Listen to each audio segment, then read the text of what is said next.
Hello everyone, daily current affairs MCQ discussion में आप सभी का स्वागत है।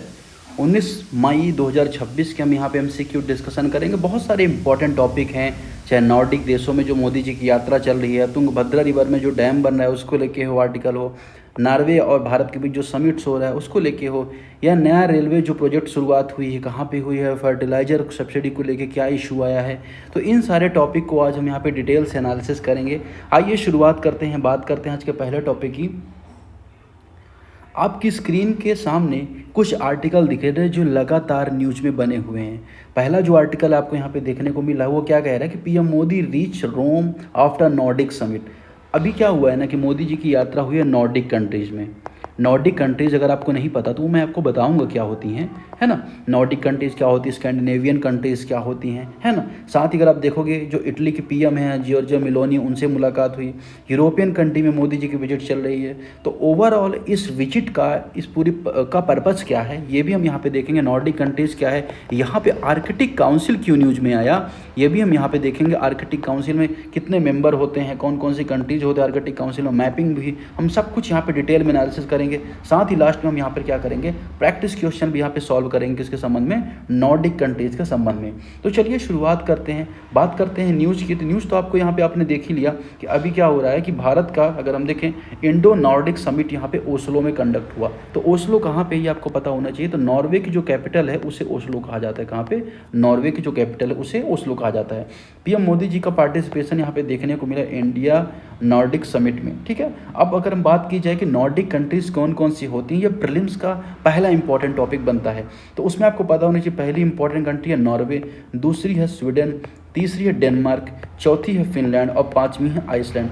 ये पांचों कंट्रीज आपके लिए बहुत इंपॉर्टेंट है। कई सारे एग्जाम्स में ये क्वेश्चन पूछा गया है, ठीक है ना। मैप बेस्ड क्वेश्चन रहता है। तो आपको ये पता होना चाहिए कि नॉर्डिक कंट्रीज में कौन कौन से देश आते हैं, ठीक है ना, कौन कौन से देश आते हैं। साथ ही आपको मैपिंग भी इंपॉर्टेंट है। तो हम यहाँ पे मैपिंग देखेंगे कि नॉर्डिक कंट्रीज की मैपिंग अगर आप देखिए तो यहाँ पे आपको कौन सा देश मिलेगा। सबसे पहले अगर आप देखेंगे फिनलैंड, यहाँ पे आप देखिए जिसकी बॉर्डर किससे लगती है, रसिया से लगती है।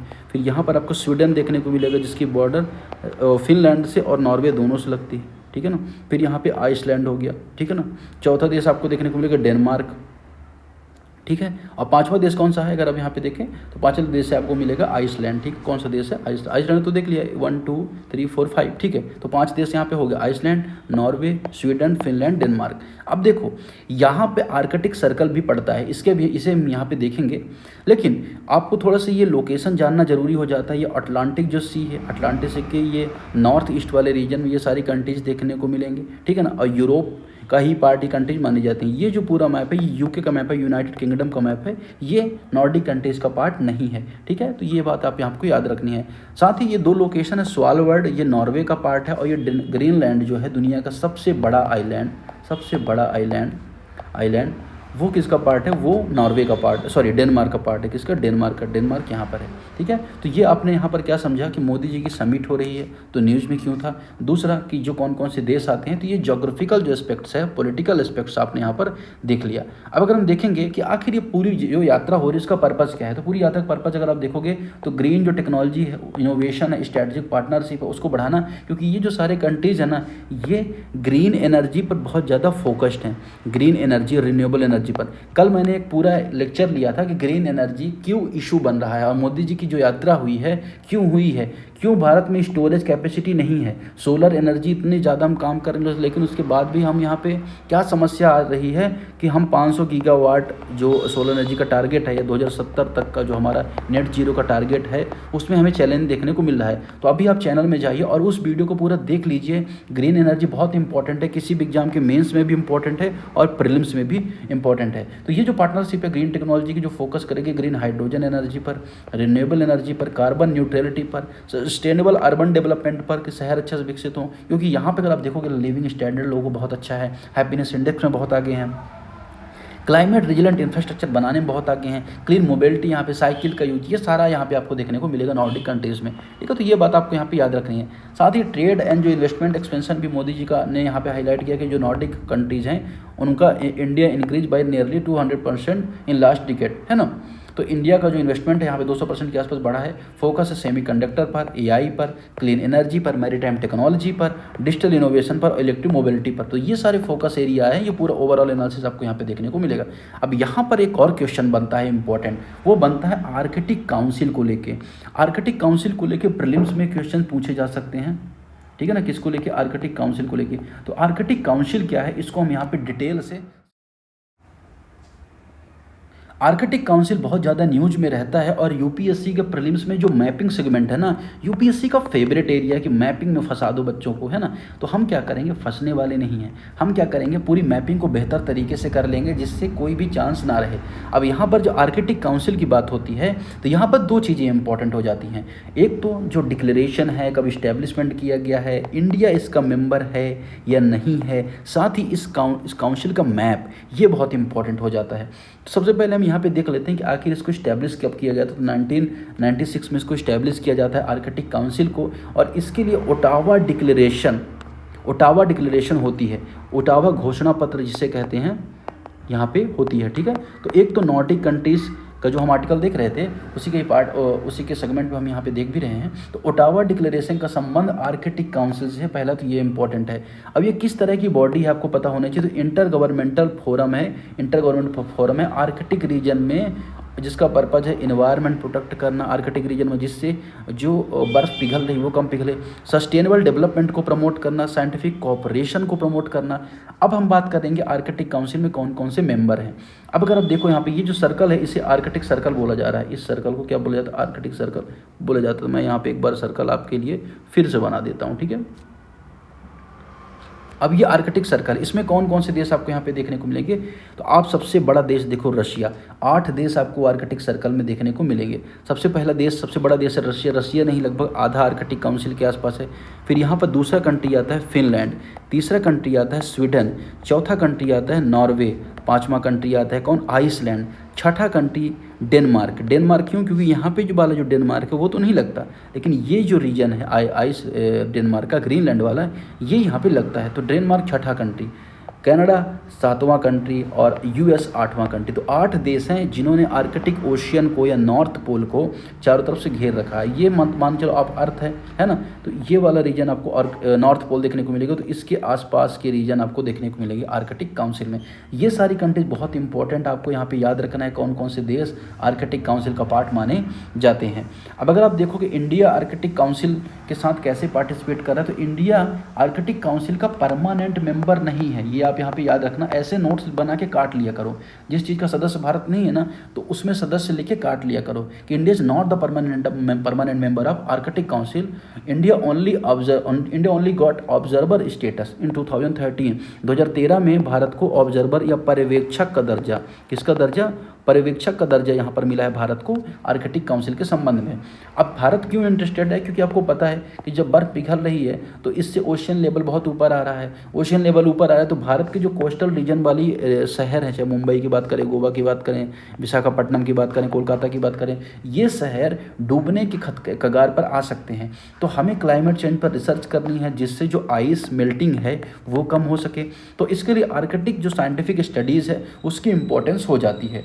साथ ही अगर आप देखोगे मैरीटाइम रूट्स, इस रूट में अगर आप देखोगे नए रूट्स खुल रहे हैं, क्योंकि बर्फ़ पिघल रही है ना, तो इकोनॉमिकली यहाँ पे इंपॉर्टेंट ये है कि मैरीटाइम रूट्स निकल के सामने आ रहे हैं। तो मैरीटाइम रूट्स में भारत इंगेजमेंट कर पाए, एनर्जी रिसोर्सेज अगर यहाँ पे निकल के सामने आते हैं तो भी भारत क्या करे, यहाँ पे थोड़ा सा अब खुद के जो हित हैं उनको साध सके, ये भारत का यहाँ पे पर्पस है।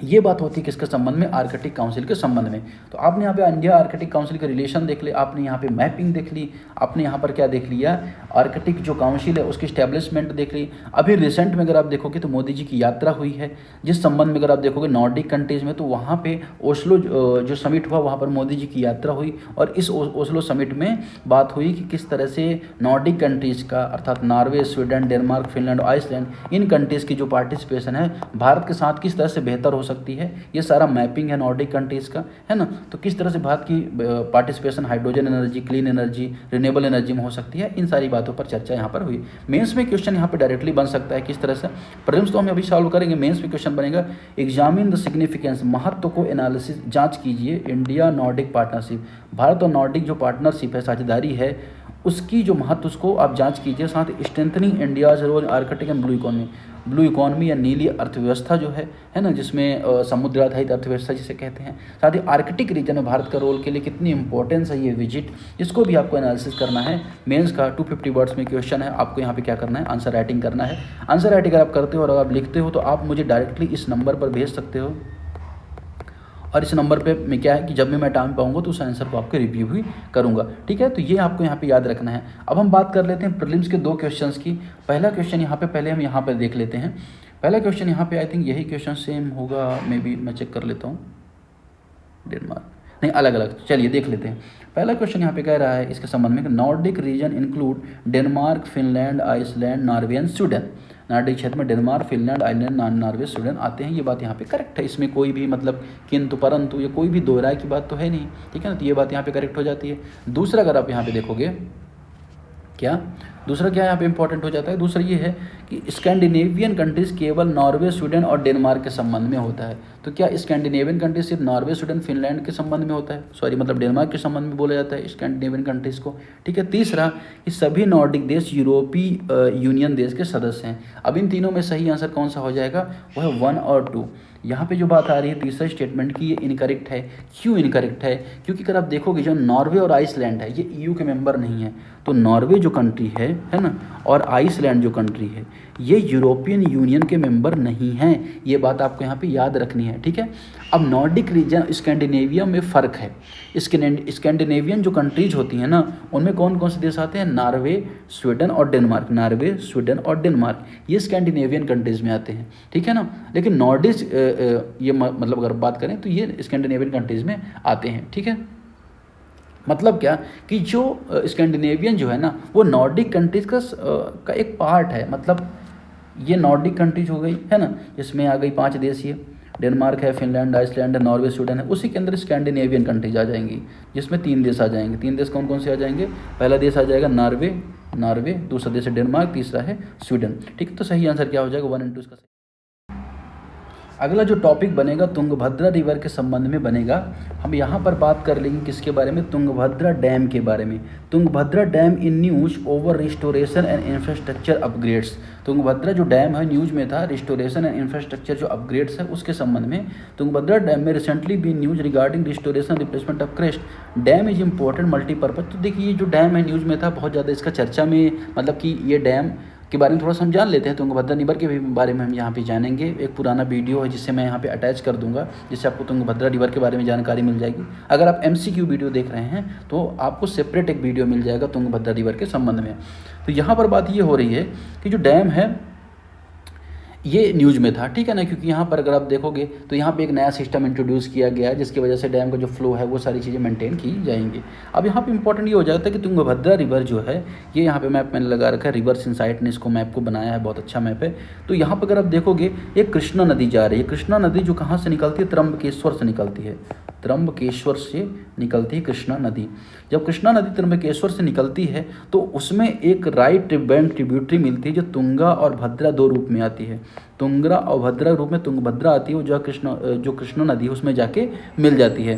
साथ ही जो वेदावती है वो तुंगभद्रा में मिलती है।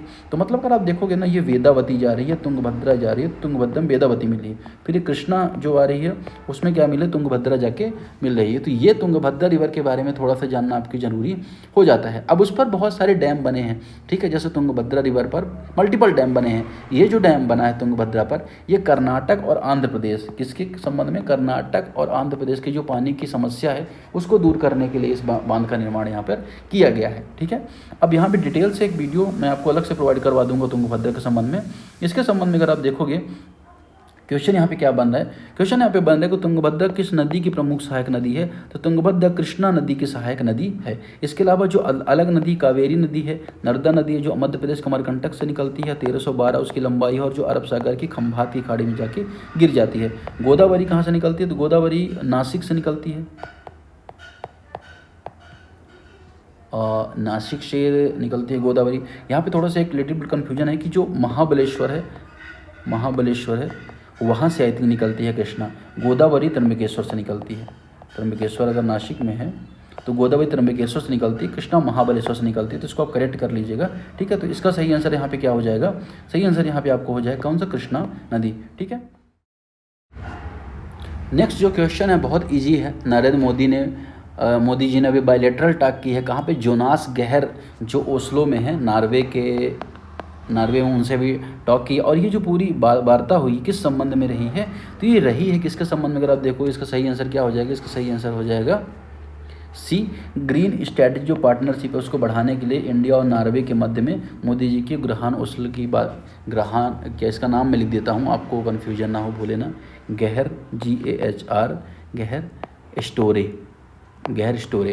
तो इनसे भी मोदी जी की बातें यहाँ पे वीडियोस, जहाँ पे ट्रेड इन्वेस्टमेंट को बढ़ाया जाए, क्लाइमेट एक्शन, ये सारी चीज़ों पर है ना बनी बनाई जो बातें हैं, ब्लू इकोनॉमी है, ओशन गवर्नेंस है, रिन्यूएबल एनर्जी है, इन सब पर यहाँ पे बातें हुई हैं। ठीक है, तो ये चीज़ आपको यहाँ पे याद रखनी है।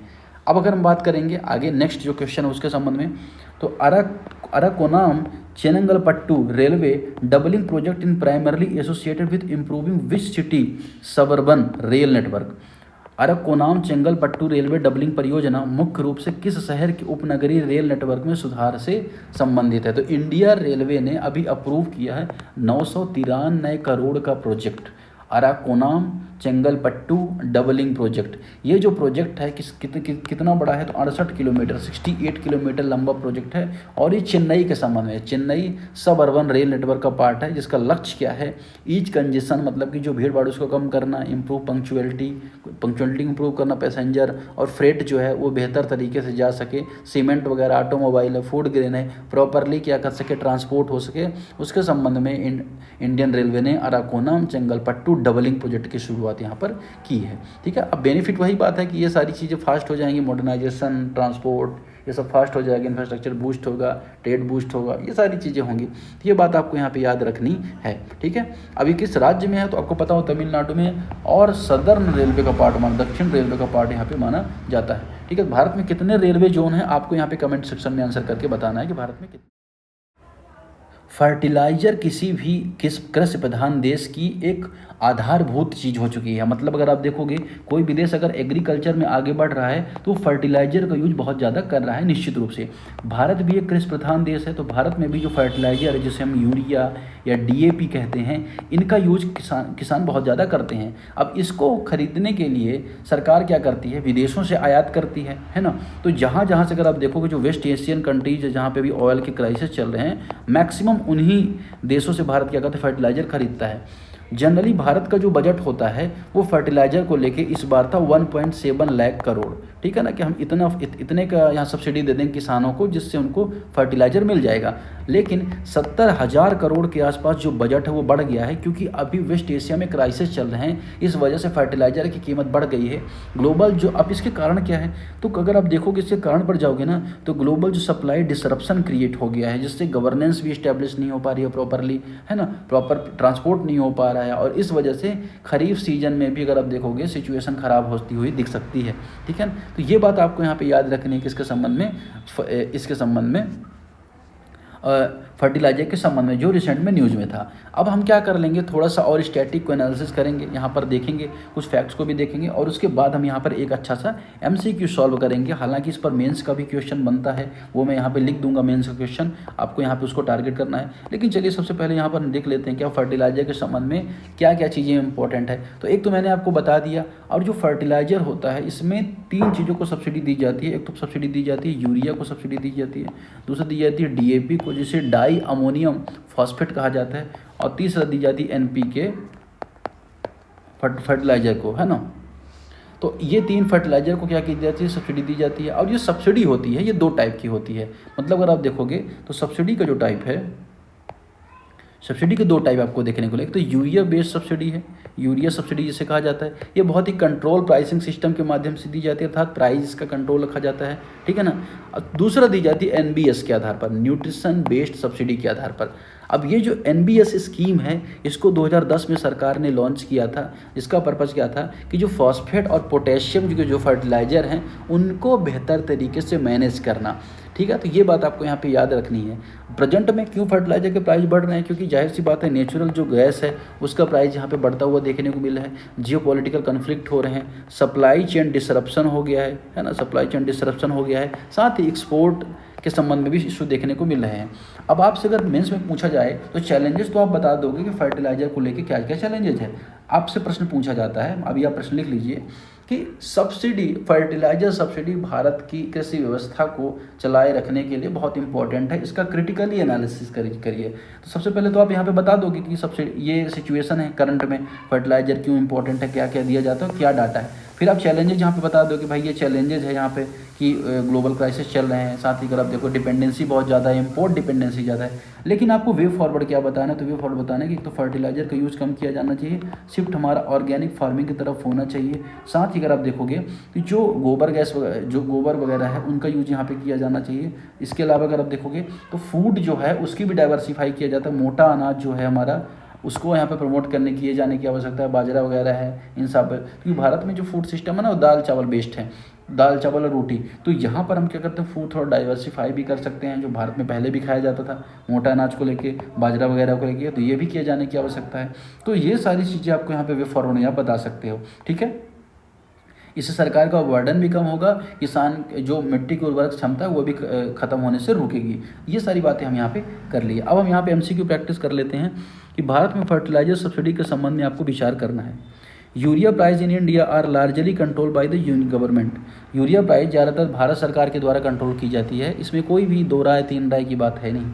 दूसरा, न्यूट्रिशन बेस्ड सब्सिडी जिसे 2010 में लॉन्च किया गया था, ये अप्लाई होती है मेनली फॉस्फेट में, पोटेशियम फर्टिलाइजर में। ये भी बात यहाँ पे करेक्ट है, यूरिया बेस्ड सब्सिडी फॉस्फेटिक में, पोटेशियम में अप्लाई होती है। Rising global natural gas can increase fertiliser production cost. वैश्विक स्तर पर प्राकृतिक गैस की बढ़ती कीमतें उर्वरक उत्पादन लागत को बढ़ा सकती हैं। तीसरा ऑप्शन, तो तीसरा भी यहाँ पे करेक्ट है, क्योंकि ग्लोबली नेचुरल गैस के प्राइस बढ़ेंगे तो फर्टिलाइजर की कीमत आसानी से बढ़ेगी। चौथा, India is fully self reliant in fertiliser raw materials. भारत कच्चे माल के मामले में पूर्णतः आत्मनिर्भर है।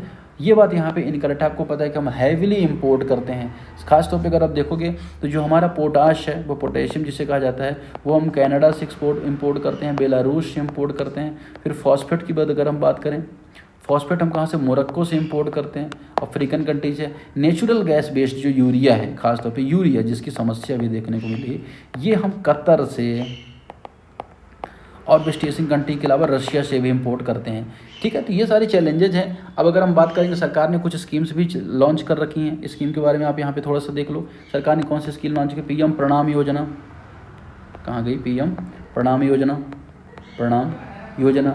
नैनो यूरिया को प्रमोट करने के लिए सरकार प्रयास कर, नीम कोटेड यूरिया को सरकार यहाँ पे प्रयास कर रही है कि नीम कोटेड यूरिया से जो यूरिया पर डिपेंडेंसी वो हमारी कम होगी। तो ये सारे सरकार भी एफर्ट यहाँ पे डाल रही है। तो हमने यहाँ पे सारे एंगल को एनालिसिस। अब यहाँ पे जो क्वेश्चन नंबर 6 है और क्वेश्चन नंबर 8 है, इन दोनों को आपको सॉल्व करना है। ये दोनों जो क्वेश्चन है ना, ये नॉर्वे के संबंध में है। ऑलरेडी हमने नॉर्वे को लेकर इतना डिटेल वीडियो देख लिया है। अगर आपने एमसीक्यू में नहीं देखा तो आप मेरे चैनल में जाइए, वहाँ पे आपको इंडिया और नॉर्डिक कंट्रीज़ नॉर्वे के साथ जो समिट है उस पर डिटेल वीडियो आपको मिलेगा। साथ ही आपको फर्टिलाइजर के संबंध में भी डिटेल वीडियो मिल जाएगा। इस वीडियो में भी हमने यहाँ पर ऑलरेडी पहले ही डिस्कशन कर रखा है उर्वरक के संबंध, फर्टिलाइजर के संबंध में। तो इनको आपको यहाँ पे सॉल्व करना है। बहुत ही आसान क्वेश्चन है, सॉल्व करना है। आप स्क्रीन रोक लीजिए, कमेंट करिए और मैं आपको कमेंट को हार्ट दे दूंगा जैसे करेक्ट होगा। इनकरेक्ट होगा तो भी मैं आपको बताऊंगा क्यों इनकरेक्ट है और आपको और 4 बातें अच्छी इन्फॉर्मेशन की दूंगा, ठीक है। तो आप कमेंट जरूर करिए। ये 2 क्वेश्चन मैं आपके लिए छोड़ रहा हूँ, 6 क्वेश्चन और 8 क्वेश्चन। अब हम यहाँ पे बात करेंगे क्वेश्चन नंबर 7 की। क्वेश्चन नंबर 7 किसके बारे में है, आर्टिकल 15 को लेके है। Article 15(3) permits special provision for women and child. Article 15(3) महिलाओं और बच्चों के लिए विशेष प्रावधानों की अनुमति देता है। The maternity benefit act apply only to government employ. मातृत्व लाभ केवल गवर्नमेंट एम्प्लॉय को मिलता है। तीसरा, SERB power initiate aim to support women research. SERB की जो पावर है वो वुमेन रिसर्च को लेके, प्रमोट करने को लेके है। अब देखिए, अगर आपने फंडामेंटल राइट आर्टिकल 14 to 18 पढ़ा है, वो किसके बारे में है, राइट टू इक्वलिटी के बारे में है। राइट टू इक्वलिटी दोनों के बारे में है। तो यहाँ पे आर्टिकल 14 तो बात करता है equality before law, equal protection of law. 15 बात करता है किसी भी व्यक्ति को जाति के आधार पर, धर्म के आधार पर, जेंडर के आधार पर, उसके बर्थ प्लेस के आधार पर भेदभाव नहीं किया जा सकता। उसी में सब क्लॉज 3 आता है जो महिलाओं को, बच्चों को क्या करता है, वल्नरेबल मानता है और उसके आधार पर उन्हें रिजर्वेशन वगैरह की बात भी यहाँ पे होती है, उनके प्रोटेक्शन की बात यहाँ पे होती है आर्टिकल 15 में। तो पहला स्टेटमेंट तो यहाँ पे करेक्ट हो जाएगा। सर्व का पहल का उद्देश्य भी है शोधकर्ताओं को समर्थन देना। सर्व जो स्कीम शुरू की गई थी इसका पहल क्या था, साइंस है, इंजीनियरिंग है, रिसर्च है, इन सबको प्रमोट करने के लिए महिलाओं को क्या करना, स्कॉलरशिप वगैरह देना, इसका पर्पज था। तो तीसरा भी करेक्ट है। दूसरा इनकरेक्ट है कि जो मैटरनिटी बेनिफिट लीव है ना सिर्फ गवर्नमेंट एम्प्लॉय की नहीं मिलती, बाकी के एम्प्लॉयों को भी मिलती है। तो इसका सही आंसर क्या हो जाएगा, 1 and 3 ओनली। तो ये सारा एक्सप्लेनेशन भी आपको यहाँ पे मिल जाएगा, लेकिन इतना डिटेल जितना मैं करवाता हूँ उतना डिटेल एक्सप्लेनेशन आपको नहीं मिलेगा। तो एक्सप्लेनेशन के लिए आप यहाँ पे PDF को डाउनलोड कर सकते हैं, हमारे टेलीग्राम चैनल पे जा सकते हैं, टेलीग्राम चैनल @indias by दिवस, अभी ज्वाइन कर लीजिए, है ना। लिंक आपको मिल जाएगी चैनल के